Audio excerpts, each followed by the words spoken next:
At 2:07 a.m., a gift box with a black ribbon appeared at my doorstep.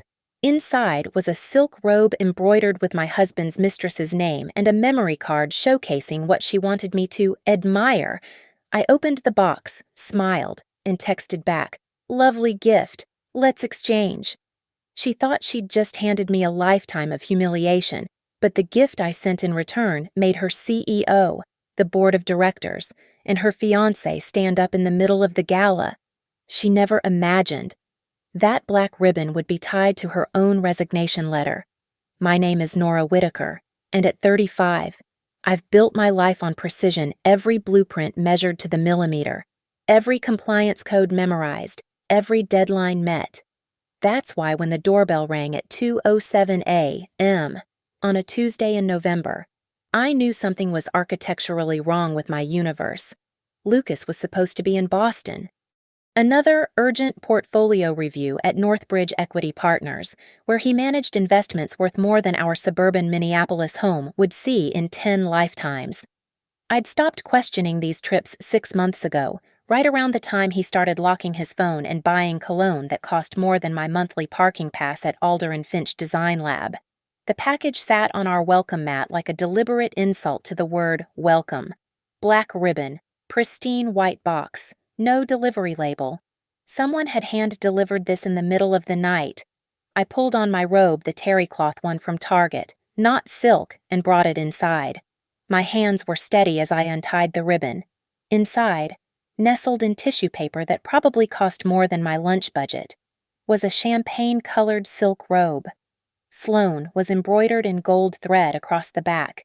Beneath it, a bottle of Amouage Reflection, the kind of niche perfume you'd find at Neiman Marcus, not Nordstrom Rack where I shopped. The card was handwritten in loops that tried too hard to look casual. "Thank you for sharing. He's so warm. Thought you should see what keeps him that way." A USB drive sat at the bottom, small and silver, like a bullet. I plugged it into my laptop. The video was 43 seconds long, filmed from what looked like a hidden camera. Lucas, asleep on an unfamiliar leather sofa. His Princeton tie loosened, shoes kicked off. The timestamp read yesterday, 11:43 p.m., when he'd texted me about grabbing room service before his early meeting. The apartment in the video wasn't a hotel room. Exposed brick, designer furniture, a view of the IDS tower that would run at least $4,000 a month. On the coffee table, 2 wine glasses, one with lipstick marks. The camera angle caught a diploma on the wall. Sloane Harrington, MBA, Wharton. I knew that name. Director of Client Development at Ardent Vale Hospitality. She'd been at our 4th of July barbecue, bringing a bottle of Veuve Clicquot that made my Costco Prosecco look like dishwater. Lucas had introduced her as a crucial partnership connection. My pulse held at 72 beats per minute. I documented everything, photographs of the box from multiple angles, screenshots of the video with timestamps visible, pictures of the robe's embroidery under different lighting. I sealed the USB in a Ziploc bag, dated and initialed it like evidence at a crime scene, because that's what this was, a crime scene where my marriage had been murdered, and the killer was stupid enough to leave her calling card. I texted the number that had sent Lucas those late-night portfolio updates. No pretense, no emotion, just business. Gorgeous gift. I have something for you too. It'll arrive at the perfect moment. The typing bubbles appeared and disappeared 7 times before her response came through. "I don't know what you're talking about."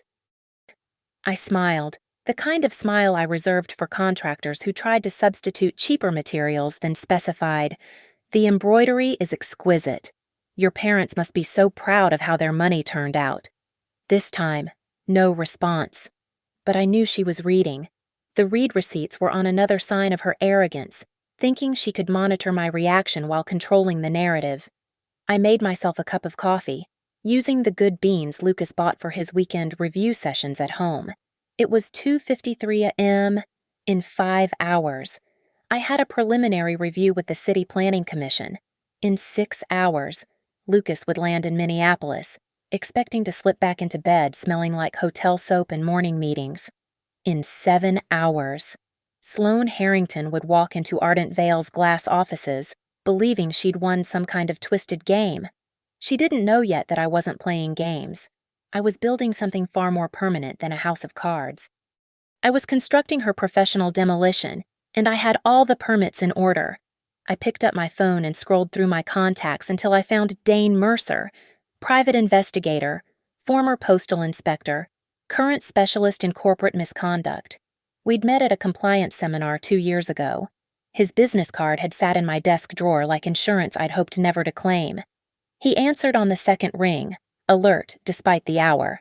That's when I knew I wasn't his first 3A, call from a wife holding a gift-wrapped grenade. Dane, it's Nora Whitaker. I need to document a chain of evidence, and I need it done by the book. How soon? I looked at the robe draped over my kitchen chair, silk catching the under-cabinet lighting like guilty evidence. Now, bring your camera and your invoice. This is going to be expensive, and I want every receipt. The cracks in my marriage hadn't appeared overnight. They'd been spreading like structural damage for 18 months, invisible until you knew where to look. Lucas started going to the gym at 10 p.m., claiming the equipment was less crowded. His phone grew a password where none had existed in 7 years of marriage. Business trips to cities where Ardent Vale just happened to be opening new properties. I'd cataloged it all in my mind the way I documented building violations date, time, deviation from baseline. The night he came home with a Joan Didion quote about loving someone being a choice you make every morning, Lucas, who thought literary fiction was what they sold at airport bookstores. The weekend he suggested we refinance the house to maximize our liquidity, though his Northbridge salary could buy our split-level colonial twice over. The morning I found a receipt for La Perla in his gym bag, my birthday 3 months past and no lingerie in sight. Our house sat on a 1/4 acre in Edina, the kind of suburb where lawn services arrived on schedule and everyone knew which kids made National Honor Society. We'd bought it 5 years ago, back when Lucas still attended my firm's holiday parties and I still believed his late nights were about climbing the corporate ladder, not climbing into someone else's bed. Both our names on the deed. 30-year fixed mortgage with 14% down. I'd insisted on the larger down payment. My contractor father's voice in my head warning against over-leveraging. Now, sitting at our kitchen island while Dane photographed evidence in latex gloves. I was grateful for that paranoia. The house payment came from our joint account, but I'd been slowly building my separate savings since the La Perla receipt. $23,000 that Lucas didn't know existed, tucked into an account at a credit union across town where his Northbridge connections held no sway. "You need to freeze your joint credit lines today," Dane said, labeling evidence bags with his precise postal inspector handwriting. "Before 9 a.m., when the bank's fully open. Also, document your current asset screenshots of every account, every investment, every credit card balance." I'd already pulled up our accounts on my laptop. Joint checking, $87,000. Joint savings, $42,000. Lucas's 401k, approximately $300,000. Though I'd need official statements. My own retirement, $170,000. Carefully managed despite earning less than half his salary. The house value, $600,000 according to last month's Zillow estimate, with $380,000 remaining on the mortgage. "There's something else," Dane said, examining the USB under a magnifying glass. "This metadata shows multiple files were deleted before the video was saved. She wanted you to see just enough to hurt, but not enough to understand the full picture." "Then we'll need the full picture." He nodded, pulling out a contract. "My retainer is $5,000. That covers surveillance, background checks, asset traces, and court-admissible documentation. If this goes to depositions, I charge $300 an hour." I wrote the check from my personal account, my signature steady as my drafting hand. Outside, our neighbor's automatic sprinklers kicked on at 4:30 a.m., right on schedule. Everything in Edina ran on schedule: lawn care, school buses, affairs apparently. "Start with her," I said, sliding him a folder I'd compiled at 3 a.m. Sloan Harrington, Ardent Vale's star director, University of Pennsylvania undergrad, Wharton MBA, parents own Harrington Automotive Group, 12 dealerships across 3 states. Engaged to Rhett Cole, Founded some tech startup that Ardent Vale is apparently partnering with for their digital concierge platform. Dane studied the paper's printouts from LinkedIn. Charity gala photos where Sloane posed in gowns that cost more than my monthly salary. Her engagement announcement from the Minneapolis Star-Tribune 6 months ago. And your husband's connection. Northbridge manages Ardent Vale's pension fund. Lucas is their primary contact. They've had 17 meetings in the last quarter alone. I have his calendar synced to our family iPad. He forgot that when he locked down his phone. I showed him the screenshots dinner meetings that ran past midnight. Weekend strategy sessions at hotels Northbridge couldn't possibly be expensing. A recurring Wednesday portfolio review that aligned perfectly with Sloane's weekly management meetings ending at 4 p.m. Next week is Ardent Vale's annual investor gala. I continued. The Marwick Hotel, black tie, industry leaders and institutional investors. Lucas will be there representing Northbridge. Sloane's receiving some award for exceeding revenue targets. Dane looked up from his notes. You're planning something. It wasn't a question. I pulled up the email on my laptop, the one I'd drafted at 4:15 a.m. to the City Planning Commission. I'm proposing a presentation on conflict of interest in hospitality development, 15-minute slot during the afternoon compliance session. The commission approved it while you were photographing evidence, apparently. Insomnia is common among city officials. That's the same day as the gala. What a coincidence. I closed my laptop, the Apple logo reflecting the under-cabinet lights like an unblinking eye. Lucas taught me about leverage, buy low, sell high, maximum impact with minimum investment. He just never expected me to apply those lessons to our marriage. Dane and I worked with forensic precision, transforming my kitchen into an evidence processing center. Latex gloves, evidence bags, chain of custody forms, the kind of documentation that would hold up under legal scrutiny. The gift box's shipping label had been removed, but Dane found adhesive residue and a partial barcode. Under UV light, we could make out fragments Fed and 0847. Federal Express overnight, he said, photographing the residue pattern. Sent yesterday before 6 p.m. to make the 2 a.m. delivery window. This wasn't impulsive. She planned the timing. The memory card yielded more than just the video.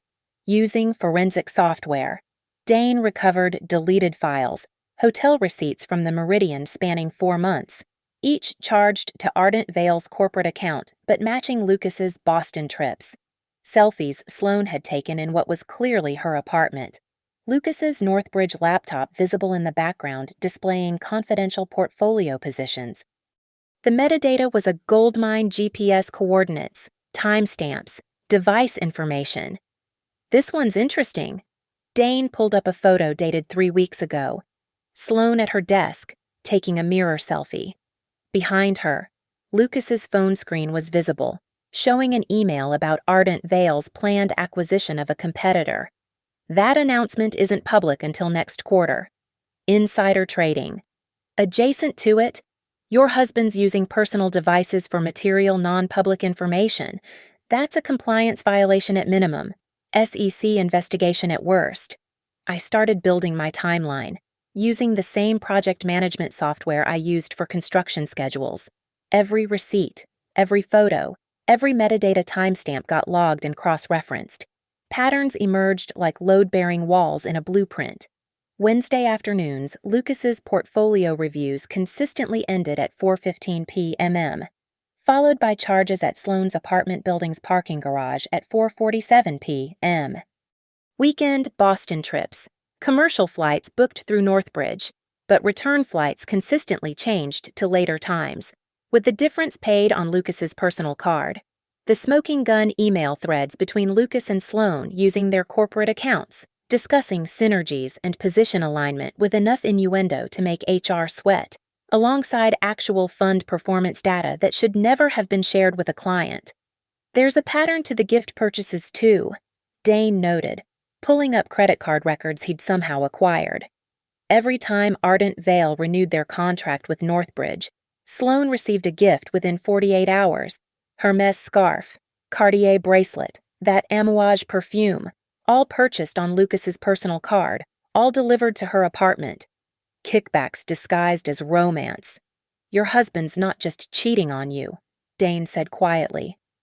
He's violating federal securities law, his firm's code of conduct, and probably his employment contract. I thought about Lucas's mentor at Northbridge, Richard Vaughn, who'd attended our wedding and still sent Christmas cards with his wife's perfect handwriting. Richard, who ran the compliance committee with an iron fist and once fired an analyst for using WhatsApp to discuss trades.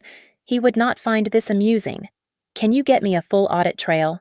Every transaction, every email, every metadata point that connects them. Give me 48 hours. I'll need to pull some favors with contacts at the data recovery firm. But if these two were as careless as they appear, we'll have enough to paper your dining room. I looked at the silk robe, now sealed in an evidence bag. What about Rhett Cole? The fiancé.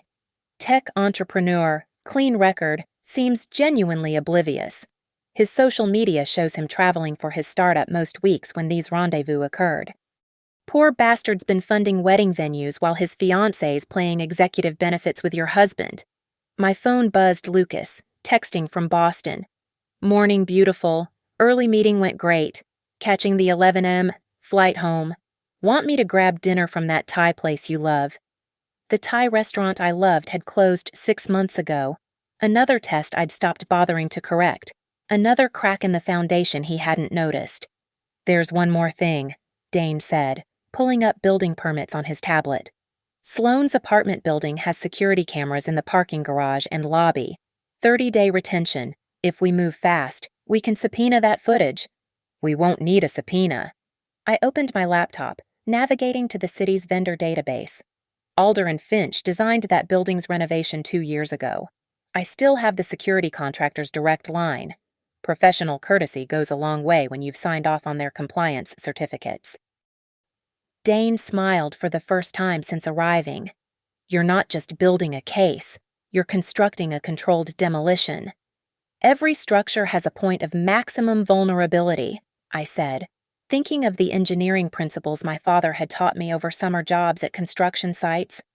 You just need to know where to place the charges. My phone showed 6:48 a.m. Time to shower, dress in my best suit, and present to the City Planning Commission like my world hadn't exploded 5 hours ago. But first, I forwarded myself every screenshot, every document, every piece of evidence we'd collected, storing copies in 3 different cloud services and a physical drive in my office safe. Lucas had taught me about diversified portfolios and risk management. He just hadn't expected me to apply those strategies to documenting his destruction. By the time he landed at 11 a.m., I'd have 48 hours of surveillance in motion and a paper trail that would make Enron look like a clerical error. The gift box sat on my counter, black ribbon coiled like a snake. Sloane thought she'd sent me a message. She had just not the one she intended. She'd given me the blueprint to demolish everything she'd built, and I had exactly 6 days to position every charge. The Marwick Hotel's ballroom gleamed like a jewelry box, all crystal chandeliers and gold leaf molding the perfect setting for Ardent Vale's annual investor gala. I arrived at 3 p.m., my presentation materials in a leather portfolio that cost less than one of Sloane's shoes, but held something far more valuable, her professional death warrant.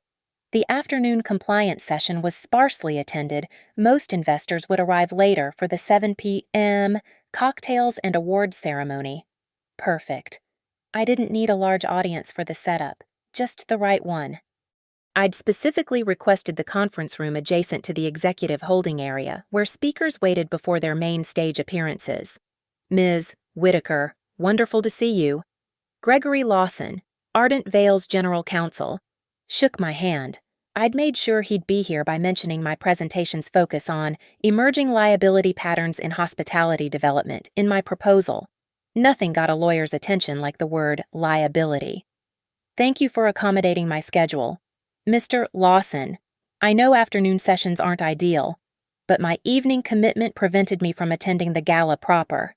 A lie. My evening commitment was watching their world burn from the best seat in the house. I set up my presentation while mentally tracking the 5 packages Dane was delivering at precisely 4:15 p.m., timed for when the executives would be in their final preparation meeting before the gala. Each box was wrapped identically to Sloane's gift to me, pristine white with black ribbon, hand-delivered by a courier service that would require signatures. The recipients had been carefully selected. Gregory Lawson would receive his in the executive conference room. Margaret Thornton, board chair, would get hers in the President's Club lounge. David Park, Northbridge's chief compliance officer, would find his at the concierge desk. Rhett Cole would receive his in the hotel bar where he was meeting investors for his startup. The fifth package would wait in my bag insurance for a reporter from the Financial Times who was covering the gala for their Women in Hospitality series.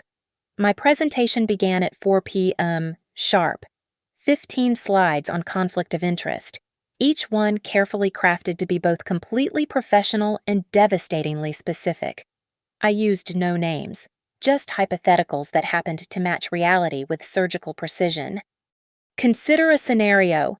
I clicked to slide 7, where a fund manager shares material non-public information with a client company executive. The executive then uses corporate resources to reward the fund manager through disguised personal benefits. What are the regulatory implications? Gregory Lawson leaned forward, his legal mind already connecting dots. The SEC would classify this as a potential violation of Rule 10b-5. I continued, but the more interesting question is corporate liability. When does a company become responsible for an executive's misconduct? The answer lies in pattern recognition. Click. Slide 8. A diagram showing gift-giving patterns correlated with contract renewals. Click. Slide 9. Anonymized expense report patterns that any forensic accountant would recognize. Click. Slide 10. Communication timestamps showing coordinated decision-making outside official channels. The key vulnerability, I said, making eye contact with Gregory, is when personal relationships compromise fiduciary duty. The evidence trail is always there in metadata, in expense patterns, in the small decisions that reveal larger betrayals. My phone vibrated at 4:17 p.m. Dane's text. All packages delivered and signed for. This is fascinating, Ms. Whitaker, Gregory said slowly. Do you have specific cases in mind? Only hypotheticals, Mr. Lawson, though I've prepared a more detailed analysis if you're interested. I believe someone from your office is about to receive some relevant documentation. His phone buzzed. Then again. His assistant's name flashed on the screen. Excuse me, he said, stepping out. I continued presenting to the remaining attendees 2 junior analysts and a compliance manager from a small fund. They took notes diligently, unaware they were witnessing the prelude to a corporate catastrophe. Gregory returned 12 minutes later, his face the particular shade of pale that lawyers get when they realize their billable hours are about to skyrocket. He held a black-ribboned box. Ms. Whitaker, might we speak privately after your presentation? Of course, though you may want to include your board chair. I believe she's received some similar materials for review. His phone was already in his hand, typing furiously. Through the glass door, I could see activity in the executive holding area, assistants running, phones pressed to ears, the kind of controlled chaos that preceded public relations disasters. I clicked to my final slide, questions. The room was silent except for the distant sound of elevator chimes and hurried footsteps in the corridor. The junior analysts sensed something beyond their pay grade was happening and quietly excused themselves. Is this your idea of professional courtesy? Gregory asked when we were alone, his voice tight with controlled anger. I believe in thorough documentation, I replied, packing my presentation materials with practiced calm. Every claim supported by evidence, every piece of evidence legally obtained, every legal obligation properly observed. The packages include a clear timeline for response 15 minutes after the award ceremony begins, if I'm not mistaken. You're the wife. Not a question. Gregory Lawson hadn't become general counsel by missing obvious connections. I'm a licensed architect who takes compliance seriously. What happens at tonight's gala depends entirely on how seriously Ardent Vale takes it too. Through the window, I watched Sloane stride past in a crimson gown that probably cost more than my monthly mortgage, her phone pressed to her ear, her free hand gesturing frantically. She hadn't seen me yet. She would soon. The investor gala would begin in 3 hours. Sloane would stand on that stage, under those crystal chandeliers, expecting applause for her revenue achievements. Instead, she'd find 5 executives holding evidence of her real achievements: securities fraud, corporate misconduct, and the kind of personal judgment that ended careers faster than any market crash. I stood, smoothing my suit jacket. "Mr. Lawson, I'll be in the telegraph room if you need to discuss resolution options. You have until 8:45 p.m." The telegraph room had been my strategic choice, a small conference space with glass walls offering a clear view of both the ballroom stage and the executive holding area. At 7:30 p.m., I watched the investor gala fill with Minneapolis's financial elite, everyone in their black tie finest, unaware they were about to witness a very different kind of performance. My presentation to the full room was scheduled for 8:15 p.m., right before Sloane's award ceremony. I'd changed into a black cocktail dress professional enough for a compliance presentation, elegant enough to not look out of place among the gala attendees. The irony wasn't lost on me. I was dressed for a funeral, just not the kind anyone expected. Gregory Lawson found me at 7:45 p.m., accompanied by Margaret Thornton and David Park from Northbridge. They moved like people carrying live grenades, careful and deeply unhappy. "Ms. Whitaker," Margaret Thornton's voice could have frozen champagne. "Your documentation is comprehensive. Accurate is the word I'd use," I replied, pulling up my presentation on the room's screen. Every email authenticated through DKIM signatures, every photo's metadata verified, every financial transaction traceable through legitimate records. David Park looked sick. Lucas Ward is one of our top performers. His performance certainly exceeded expectations, just not the ones in his employment contract. I clicked to a slide showing anonymized expense patterns anonymous unless you knew what to look for, which everyone in this room did. My presentation tonight focuses on systemic vulnerabilities in vendor-client relationships. No names, naturally, just patterns that compliance officers might find. Educational. "You're threatening us," Margaret said flatly. "I'm educating you." The threat came in a gift box to my door at 2:07 a.m. I'm simply returning the favor with better documentation. Through the glass, I saw Sloane in the holding area, touching up her lipstick, reviewing her acceptance speech on her phone. Rhett Cole stood beside her, his hand on her lower back, the 2-carat engagement ring he'd given her catching the light. He'd been the hardest package to deliver. Dane had to wait until Rhett was alone at the bar, away from Sloane's influence, to ensure he opened it privately. "What do you want?" Gregory asked, his lawyer's mind cutting to negotiation. I clicked to my next slide, a simple flowchart showing regulatory reporting requirements for financial misconduct. I want what any compliance professional would want: appropriate remediation of policy violations. The packages you received include 2 options: voluntary resignation with full acknowledgement of misconduct, or regulatory filing with the SEC, FINRA, and relevant state authorities. "That's blackmail," David Park sputtered. "That's whistleblowing," I corrected. "Protected under federal law, specifically Section 806 of Sarbanes-Oxley. I've documented everything through proper channels, including my attorney. The only question is whether we resolve this privately or publicly." 8:10 p.m. Time for my presentation. The ballroom was packed, waiters circulating with champagne, the stage set for Sloane's triumph. I connected my laptop to the main presentation system, my slides now visible on every display screen in the ballroom. "Ladies and gentlemen," the MC announced, "before our award ceremony, we have a brief presentation on compliance best practices from Ms. Nora Whitaker of Alder and Finch Design Lab."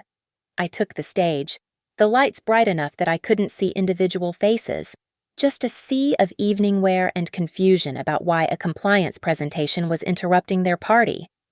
"Good evening. I'll be brief. I know you're here to celebrate, not study regulations, but recent patterns in our industry demand attention. Click. My first slide, when personal relationships compromise professional standards. A murmur through the crowd. In my peripheral vision, I saw Sloane freeze in the holding area, her champagne glass halfway to her lips. Consider a hypothetical, I continued, my voice carrying clearly through the wireless mic. A fund manager and a client executive begin a personal relationship. Gifts are exchanged. Click. A slide showing anonymized gift patterns. Information is shared. Click. Communication timestamps. Corporate resources are misused. Click. Expense patterns that any accountant would recognize. The murmur grew louder. People were connecting dots, recognizing patterns, pulling out phones to capture slides. The damage isn't just to corporate governance, I said, finding Sloane's eyes in the crowd she'd entered the ballroom, her face a mask of controlled panic. It's to every stakeholder who trusted these individuals with fiduciary responsibility.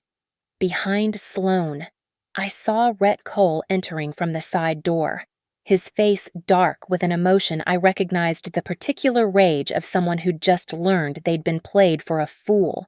In his hand, crushed but still visible, was a black ribbon. For those interested in protecting their organizations, I concluded, I've prepared a detailed checklist of warning signs. Click. A QR code appeared on screen. This links to a comprehensive guide on identifying and addressing these violations. Thank you for your attention, and enjoy your evening. I stepped off the stage to deadly silence, then scattered uncomfortable applause. The MC looked frantically at his agenda, trying to figure out how to transition to Sloane's award ceremony. But Sloane wasn't in the holding area anymore. She was pushing through the crowd toward the exit, Rhett following with the kind of purposeful stride that meant their engagement was about to end as publicly as it had begun. Margaret Thornton intercepted Sloane at the ballroom door, Gregory Lawson flanking her other side. They guided her toward the telegraph room with the smooth efficiency of executives containing a crisis. David Park had Lucas on the phone. I could see my husband's name on the screen, could imagine him watching my presentation from his laptop in Boston, realizing his world was collapsing in real time. The award ceremony proceeded without Sloane. Someone made excuses about sudden illness, presented the revenue award to her deputy instead. But everyone knew.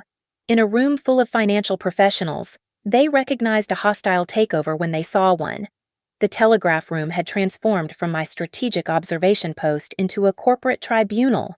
Sloane stood in her crimson gown like a bloodstain against the neutral beige walls, her perfectly contoured face cracking under fluorescent lights. Lucas was on speakerphone from Boston, his voice tinny and desperate through David Park's iPhone. The executives formed a semicircle of judgment, and I stood at the table's head, the gift box I'd received 67 hours ago now centered between us like evidence at trial. "This is harassment," Sloane said, her voice pitched high with panic. "You can't prove anything." Those photos could be doctored, the emails taken out of context. I placed the silk robe on the table, still in its evidence bag, the Sloane embroidery visible through the plastic. "You hand-delivered this to my home at 2:07 a.m., Tuesday morning. Federal Express overnight tracking confirms you sent it at 5:43 p.m., Monday from the Ardent Vale corporate account. That's misuse of company resources for personal harassment." "You have no proof I sent it." "Your fingerprints are on the card," I interrupted, pulling out Dane's forensic report. 3 clear prints, right index, middle, and thumb. The handwriting matches samples from your executive reports. The USB's metadata shows it was formatted on your work laptop serial number ending in 4479, issued by Ardent Vale IT on March 15th. Gregory Lawson was reading through his copy of the evidence, his expression darkening with each page. "Ms.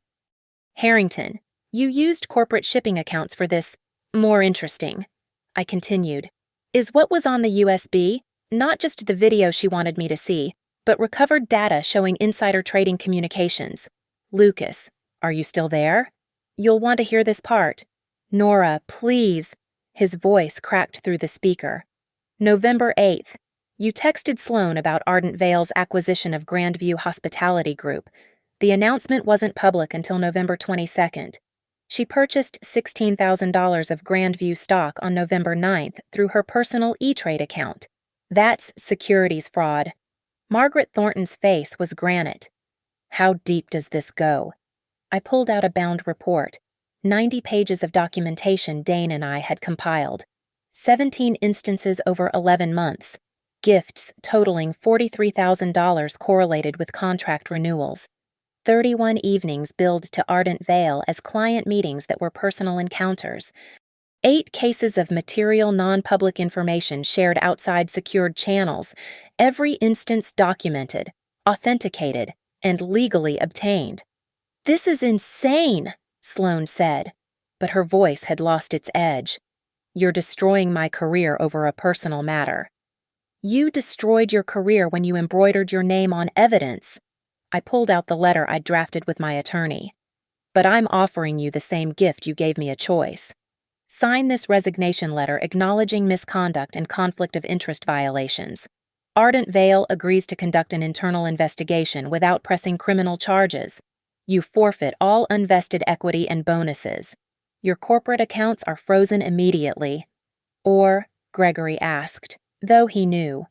"Or I file whistleblower complaints with the SEC, FINRA, the Minnesota Attorney General, and the FBI's White-Collar Crime Division tomorrow at 9 a.m.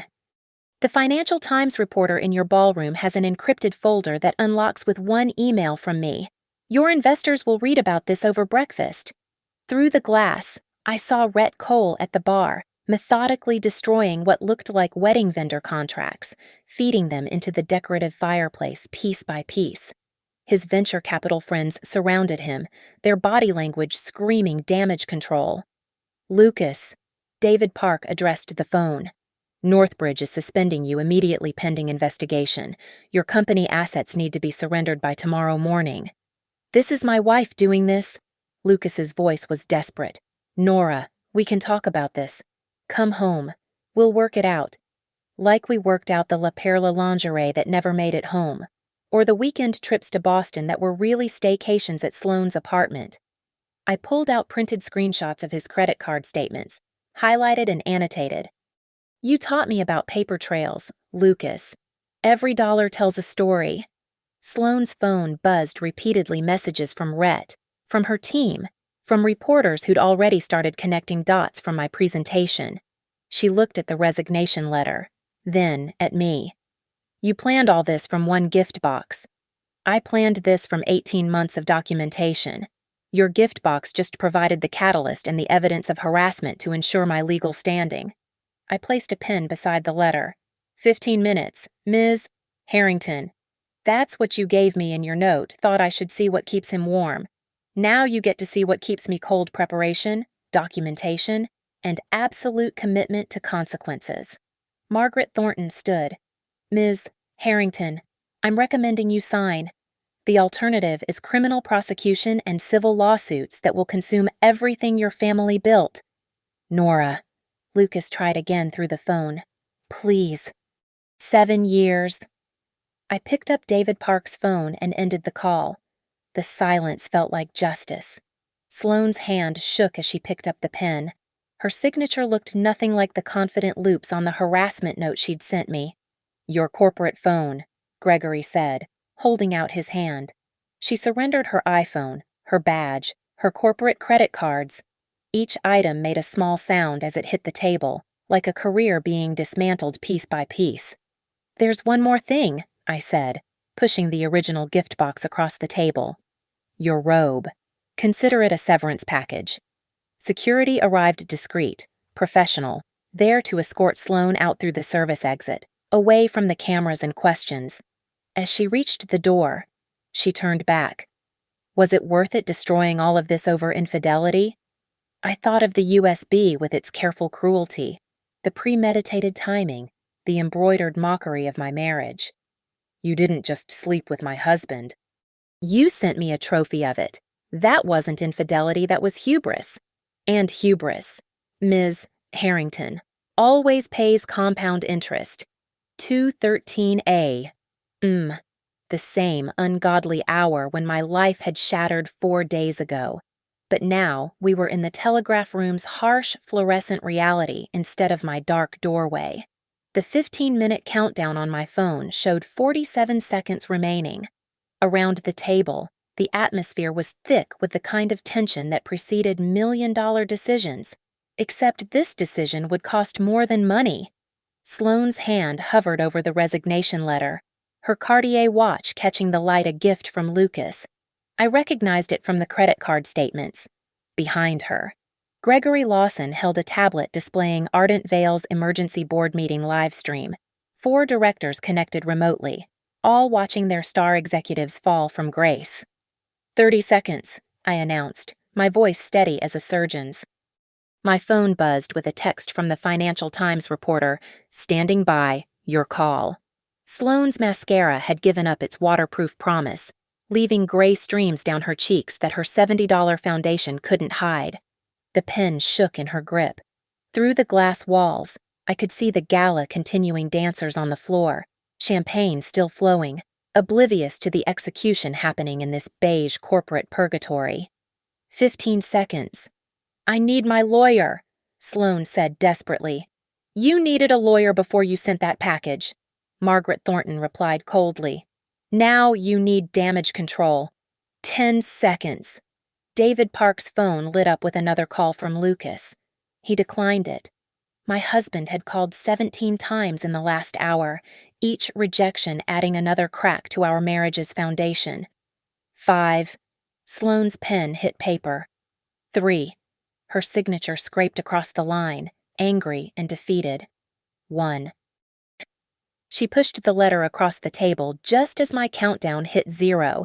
I stopped the alarm, screenshot the timer showing 0000, and filed it with my documentation evidence that I'd given every opportunity for private resolution. "The resignation is effective immediately," Gregory announced to the room and the board members on screen. "Security will escort Ms. Harrington to collect her personal items tomorrow between 10 and 11 a.m. under supervision." Sloane stood, unsteady in her Louboutins. "My fiancé left 20 minutes ago," Margaret informed her. "He asked me to tell you the wedding is off and not to contact him. His lawyers will handle the ring's return." The cruelty of that detail, the ring that would need returning, the deposits that would be forfeit, the shame of explaining to everyone seemed to finally break through Sloane's composure. She sobbed, ugly and raw, nothing like the poised executive who'd stood on that stage 90 minutes ago. "Your corporate accounts are frozen as of," David Park checked his phone. 2:14 a.m. "The IT department is revoking your access credentials now." As if to emphasize the point, Sloane's surrendered corporate iPhone lit up with a series of notifications, then went dark, remotely wiped. Her digital existence at Ardent Vale erased in real time. "Lucas Ward," David continued, now addressing the speakerphone he'd reconnected. "You'll receive formal termination paperwork via courier at your Boston hotel by 8 a.m. Your return flight has been canceled. Arrange your own transportation home and report to HR by noon tomorrow to surrender all Northbridge property." "Nora," Lucas's voice was raw, "you're ending our marriage over this. We can get counseling. You ended our marriage when you chose to share insider information for sex. I'm just documenting the aftermath." I pulled out a business card and slid it across the table to David. "My divorce attorney." "Lucas can have his lawyer contact mine." "The signed confession of misconduct," Gregory prompted Sloane, holding out another document. This one was worse than the resignation, a detailed admission of every violation, from misuse of corporate resources to facilitating insider trading. Signing it meant no other company would touch her, not at the executive level. She'd go from director of client development to unemployable in 12 pen strokes. "If I don't, criminal prosecution," Margaret said simply. "The FBI takes insider trading very seriously. Martha Stewart did 5 months for less than what you've done." Sloane signed, each page, each initial, each acknowledgement of guilt. When she finished, Gregory's assistant immediately scanned and uploaded the documents to multiple secure servers, no chance of denial or destruction later. There's one last item, I said, pulling the silk robe from its evidence bag for the first time since Tuesday morning. The champagne-colored fabric shimmered under the fluorescence. Sloane, still embroidered in gold thread. You should take this. After all, you paid for it. I folded it carefully, placed it in the original gift box with the black ribbon, and pushed it across the table. Sloane stared at it like it was radioactive. I don't take it, I insisted. Every time you see it, remember that your hubris cost you everything. Your job, your fiancé, your reputation, your future. All for the satisfaction of sending me proof of what I already suspected. She took the box with trembling hands. Ms. Harrington, Gregory said formally, you're no longer welcome at any Ardent Vale property. Security will escort you out now. 2 guards appeared professional, discreet, but unmistakably there to ensure she left. Sloane clutched the gift box to her chest as they flanked her, the black ribbon trailing like a flag of surrender. At the door, I called out, Sloane. She turned, hope flickering in her ruined face that maybe I'd show mercy. The USB in that box, I kept it. Evidence has to be preserved for 7 years according to federal guidelines. 7 years of knowing that video exists. That proof of your cruelty is locked in my lawyer's safe. Sweet dreams. The door closed behind her at 221 AM. Through the windows, I watched security escort her to the service elevator, away from the gala that continued without her, would continue forever without her. My phone showed one final text from Lucas. Please come home. I deleted it without responding and pulled up my attorney's contact. Sharon, it's Nora. Yes, I know what time it is. File the papers tomorrow morning. Irreconcilable differences and financial malfeasance. I want the house. The Marwick Hotel's service elevator descended in silence, carrying Sloane and her security escort away from the 19th floor where her career had just ended. I watched the numbers count down on the display panel, 18, 17, 16 each floor, marking another level of her fall from grace. By the time she reached the parking garage, Ardent Vale's IT department had removed her from the company website, her executive bio replaced with a 404 error that seemed poetically appropriate. The telegraph room emptied quickly after that. Gregory Lawson and Margaret Thornton had damage control meetings to arrange, investor relations to manage, a narrative to construct that would minimize Ardent Vale's exposure. David Park left to coordinate Northbridge's response, his phone already buzzing with calls from Richard Vaughn and the senior partners. They moved with the brutal efficiency of corporations protecting themselves, every action designed to cauterize the wound Sloane and Lucas had created. I remained alone in the room, surrounded by evidence binders and signed confessions, the detritus of destroyed careers. Through the glass wall, the gala continued its glittering delusion, couples dancing, deals being discussed, champagne bubbles rising and bursting like tiny dreams. None of them knew that 2 executives had just been professionally executed 20 feet away. My phone showed 2:37 AM when I finally gathered my things. The gift box, that black-ribboned grenade that had started everything, was gone with Sloane, but its ghost remained in the security photos, the forensic reports, the documentation that would follow her forever. She'd wanted to gift me humiliation. Instead, she'd hand-delivered the evidence for her own destruction.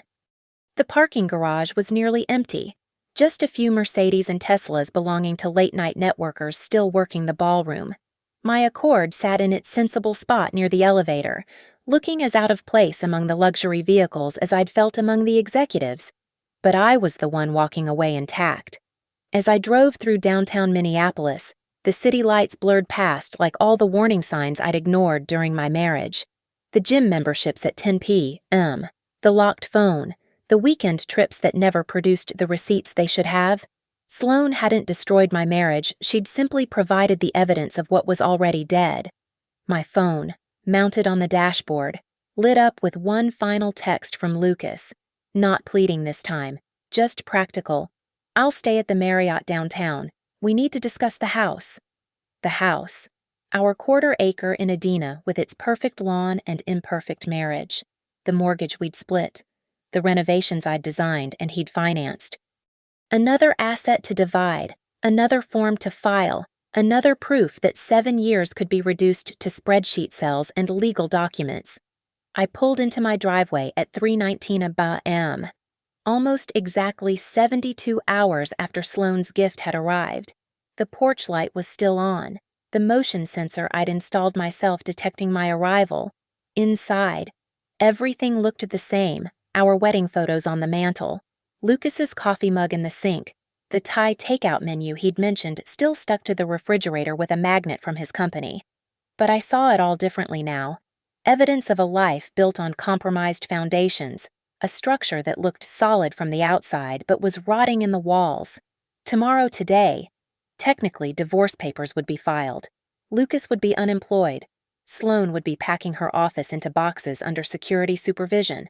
Rhett Cole would be explaining to wedding vendors why they needed to cancel everything. I sat at my kitchen island, the same spot where I'd opened that gift box 4 nights ago, and pulled up my laptop. The Financial Times reporter had sent a follow-up. Disappointed but understanding that the story wouldn't break, I'd keep that leverage in reserve. A nuclear option that would expire with the statute of limitations but remain potent until then. Dane Mercer had sent his final invoice and a note. One of the cleanest operations I've seen. Your father would be proud. My father, who'd taught me that buildings were only as strong as their foundations, that you couldn't paint over structural damage, that sometimes the only solution was complete demolition and starting fresh. I opened a new browser tab and began searching for apartments, not in Edina with its perfect lawns and imperfect marriages, but downtown, near my office, where I could walk to work and build something new on ground I'd cleared myself. Where silk robes and black ribbons would have no power, where gifts came without hidden USB drives, where 2:07 a.m. was just another hour to sleep through peacefully. My phone buzzed one last time, Gregory Lawson, confirming that all documents had been secured and thanking me for the professional handling of a delicate matter. Professional. That's what this had been. Not revenge, but a professional response to an unprofessional attack. Sloane had thought she was playing a personal game. She didn't realize I was conducting business. I closed my laptop and headed upstairs, past the bedroom I'd no longer share, to the guest room I'd been sleeping in since Tuesday. The sheets were mine alone, purchased before Lucas. Simple cotton from Target that didn't pretend to be anything more than what they were. Tomorrow there would be lawyers and paperwork, division of assets and explanations to friends. But tonight this morning there was just silence and the satisfaction of a job well done. The last thing I did before falling asleep was delete the text thread with Lucas.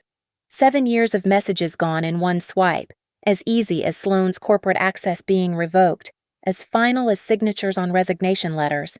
Some gifts you return with interest, others you simply delete and move forward, building something better on the cleared ground.